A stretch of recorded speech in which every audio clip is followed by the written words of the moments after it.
So some more news has recently come out surrounding the release of Dune Awakening, specifically details on pre-orders, the business model, post-launch plans and more. This was all presented by Joel Bylos, creative director of the game. So let's look at exactly what's ahead for Dune, and more specifics on what to expect surrounding the circumstances at launch. Firstly, Joel gave us some key things that we need to know about how Dune Awakening will launch. When it comes out on May 20th, it will not release in early access and it will not have a monthly subscription fee. I'd seen some comments on social media asking about a monthly subscription. I'm not really sure where that came from, but alas, Dune will not have one. Furthermore, the game will receive regular free updates with content, features, and quality of life improvements. There will also be optional paid DLC packs.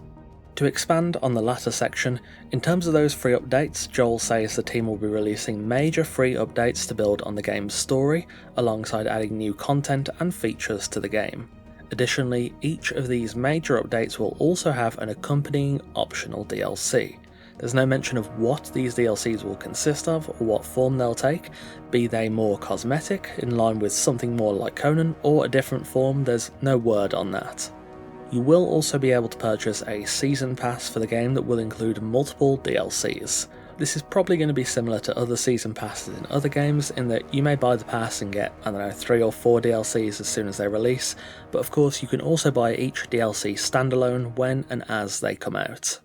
On the pre-orders front, Joel mentions some editions of the game will include a head start, allowing you to play the game 5 days early starting on May 15th. He freely says this will allow people to get into the game early, but also plays a role in funcom being able to properly balance the server load both in that early play period and throughout the launch window. However, players who want the proper fresh start experience on the 20th will still be able to play on new servers that will be launching alongside the proper launch of Dune Awakening on the 20th, so it sounds like the issue of players potentially sucking up all the resources with advanced gear will be mitigated by having these launch day servers come in and start everyone on a level playing field if they so choose. Additionally, as confirmed by the accompanying dev blog, you can find the link to that in the description, pre-orders for Dune Awakening begin on March 24th, so there'll be just short of a 2-month window between pre-orders opening and the proper launch of the game. Finally, something I know a lot of people were looking for before pre-ordering, the PC specs and system requirements are now available. Now I'll be the first to freely admit I'm no computer whiz, but these specs seem pretty decent, and I've heard others echo the same sentiment. Hopefully this means that even people who have fairly old or underpowered hardware can still play Dune without having to stress about upgrading.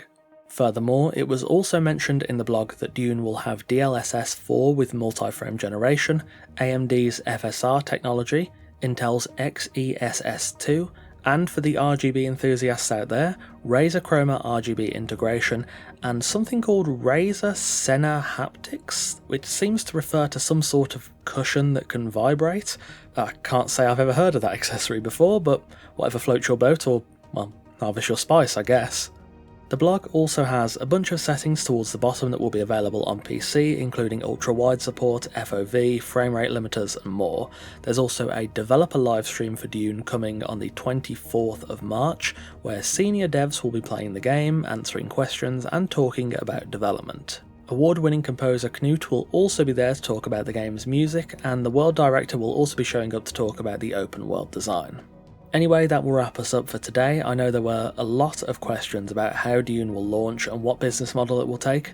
So far, it sounds fairly similar to Conan's original business model of paid DLCs, though we don't really know what form the DLCs will take thus far. We've got an extensive list of system requirements and some info about the pre-orders.